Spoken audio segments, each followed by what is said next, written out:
Doma, welcome back to my channel, guys. Before I start working on the Dodge, please help me subscribe to my channel, click that bell notification so every time I have new video you guys will be updated.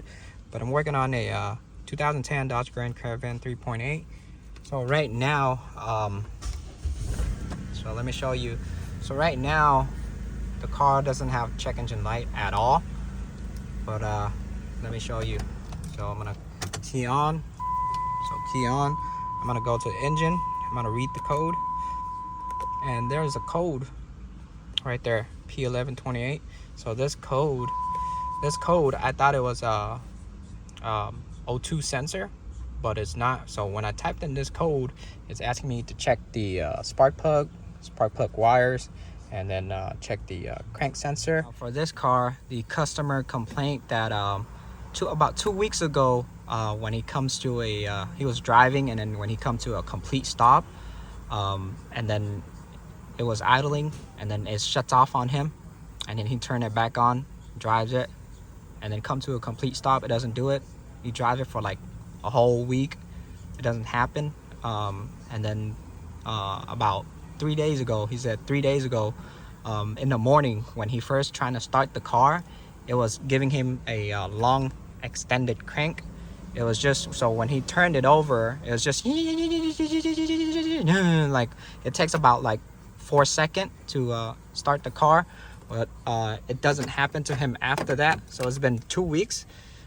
So I tried to test drive the car, so I turn it over, it starts up right away. It doesn't happen to me, but it said it happened to him. The car turns off 2 weeks ago. When he comes to the stop, it doesn't do it anymore. 2-3 days ago, I give him a long extended crank, but it does not do it to me. I've been trying, but I leave the car, let it sit for a while to see if it, leave it idle for like 10-15 minutes to see if it shuts off by itself. It doesn't shut off. Try to turn off the car, turn it on a couple times. It doesn't give me a long extended crank. So every time I turn it on, it turns on right away. So there you go, it turns on right away. It doesn't happen to me. I'm gonna show you the data on here for the crank and cam. So I'm gonna have the car running. You can see there's no checking the light, even though when I scan it, it does give me a code. You can see crank and cam, it syncs together. You can see it says syncing, no faults at all. So I don't know what's going on with the car. Could be the crank. The only thing I can think of is crank sensor. Could be intermittent. It's just die out, and then sometime bad crank sensor would give you a long extended crank, but everything idles normal, drive normal, nothing wrong. When I type in the code P1128, so let me click into the code. So it's asking me, so this is all the cars that has been issued with, even the same year, different years. This is a Jeep. So most of it is telling me it's crank sensor, check spark plug wires, ignition coils. So most of it, the main issue is the crank sensor that people are having problem with the most. Now this crank sensor I bought from O'Reilly. This is the part number right here. If you guys want the original, this is Mopar OES. It's just a part number right here. It's gonna cost you $112 before tax. So this one I bought from O'Reilly. That's the part number. When I checked the spark plug wires, the spark plug wire looked new. When I checked the let me pull out the wire set, these spark plugs also look new. You can see spark plug is new. If it's old, you can see by the body where the bottom is, where the body is, it'll turn yellow or brown. But this one's new. I call and I asked the customer, I asked him to verify, hey, did you recently change the spark plug and the ignition wire set? He said yep, he replaced it about half a year ago. The spark plug, that's why the spark plug look new, the wires look new, but this is aftermarket. All the numbers right here, this is aftermarket parts. Now For the crank sensor, it's gonna be located behind the transmission, right on top, right under the exhaust right here. You're gonna see the crankshaft precision sensor. Crank sensor connector is showing me is sitting right under the exhaust. You can see it right there, and the connector goes in like this. It showed me where the spot is for the crank sensor. Try my best, but it's under here.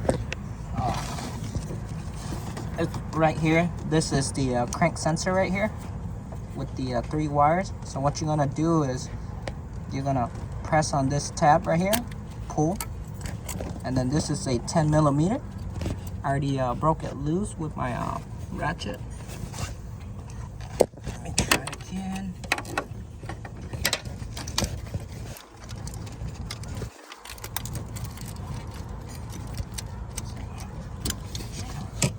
It's kind of a tight spot. Let me move the light a little bit so you guys can see. It's too bright. God damn, how long is this bolt? I got the bolt out. That's a 10 millimeter. I'm gonna take out the crank sensor. Make sure the wires here in the back right here is not broken or damaged. Check the pin inside here. Make sure it's not bent, damaged, or corrosion. For this one, it looked like someone worked on this before. The wire, let me hold this. Yeah, you want to check the pin inside here, make sure it's not damaged or corroded. Look like someone soldered this, and they it looks good. Yep, yeah, it looks good to me. So looks like the crank sensor here is intermittent. It's going bad, but I'm gonna double check that work right here that they soldered. Now for the crank sensor connector right here, you're gonna count from the right to the left. So that's how they have it ordered. So 1, 2, 3. 1 is gonna be pink and yellow. 2 is gonna be dark blue and dark green. 3 is gonna be brown and light blue right there. 5 volt for number 1 pin. Sensor ground is gonna be number 2. Number 3 is gonna be the crank signal when you crank the car. So number 1 is gonna be pink and yellow. So I'm gonna look for pink and yellow. Yep, I can see the yellow and the pink right there. They soldered it right. Number 2 is gonna be the one in the middle right there, dark brown and green. Follow it, and it shows me right there, brown and green, dark brown and green. Number 3 is gonna be brown and light blue. So number 3, which is this one, the one on the outside. So you're counting from the left, the right to the left. So 1, 2, 3. Number 3 is this one.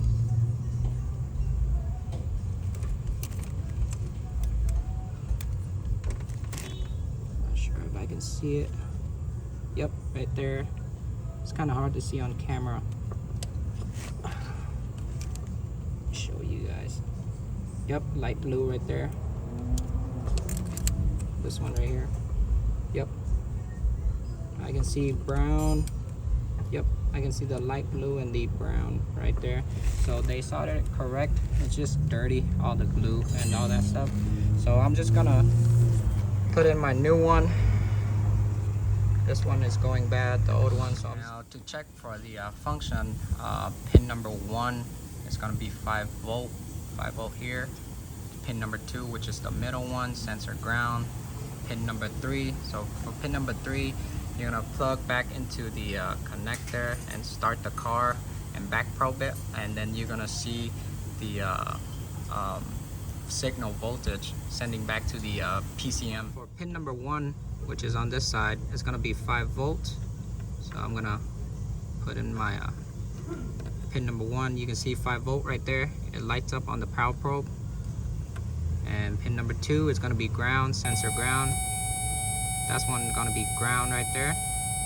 And then the third one is gonna be a signal. There's a 5 volt right there. But this one, you're gonna plug it back to the connector, crank the car, and then you'll see the signal sending back to it. Now, since everything is good, the wires okay. They wired it into the correct position too. It has all the function signals, all the light, the reference, the ground, all that, the signal. I'm gonna put in my new one, so I'm gonna try to show you guys.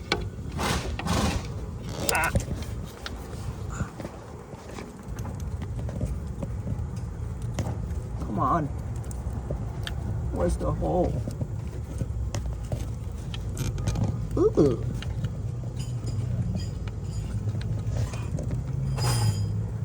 Jesus Christ, where's the hole? There you go.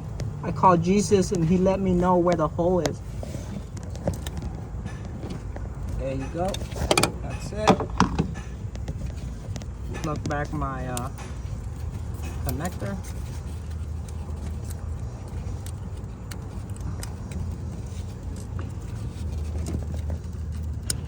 There you go. It's tight. I'm gonna start the car real quick before I clear the check engine light. Yep, starts up right away. It's really good. Try it one more time. There you go. I'm gonna key on. I'm gonna clear the check engine light code and show you the code again. There you go, P1128. Thought it was an O2 sensor upstream, but it's not. Clear code, yes. There you go. And then after I clear code, I'm gonna do the crank and cam relearn because I replaced it with the new sensor. The step is not necessary. I'm just doing it just to make sure. There you go, no check engine light at all. So I'm gonna go to crank and cam relearn. Key on. There you go. System tests. Cam and crank relearn. There you go. After the repair. Okay, so I'm gonna let the car idle up, let it warm up over 158 a little bit. Right now I'm leaving the car to let it idle, to let it hit the temp in the middle, close to the middle enough to do the relearn. So you can see it says temperature must be above 158 and then must not be in running. So after it hits the temp, I'm gonna key on and then relearn it, continue with the step. Right now the temperature gauge is about up to middle, so that's good enough. I'm gonna turn off the car and then key on. I'm gonna key on, continue my steps. So for the relearn, the engine must not be running, so it's key on. Continue, cam and crank learn. Please start engine. There you go, start my engine. There you go. It's learning in progress. Okay, there you go. Cam and crank relearn complete. Continue. So that's it. I'm gonna turn off the car, turn it back on. There you go, guys. So for the cam and crank relearn, it's not really necessary because I started it without cleaning the check engine light before. It starts up normally, no problem. I'm just doing the steps just to make sure everything is good. Let me check the data again one more time. I'm gonna go to data, make sure the crank and cam is in sync.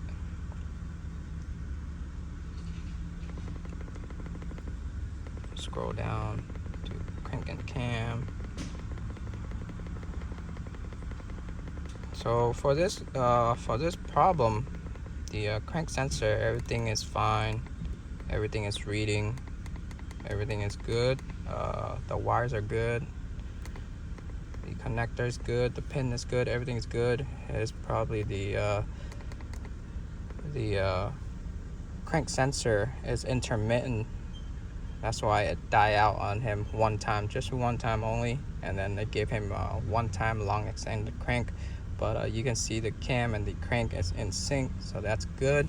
I'm gonna take this thing out for a test drive, but that's it for this video, guys. So if you guys new to my channel, please help me subscribe. You guys have any question, comment down below. Ask me anything you want to ask me. I'll try to get back to you as soon as possible. But I'll see y'all in the next video. Don't mind, I'm out. Peace.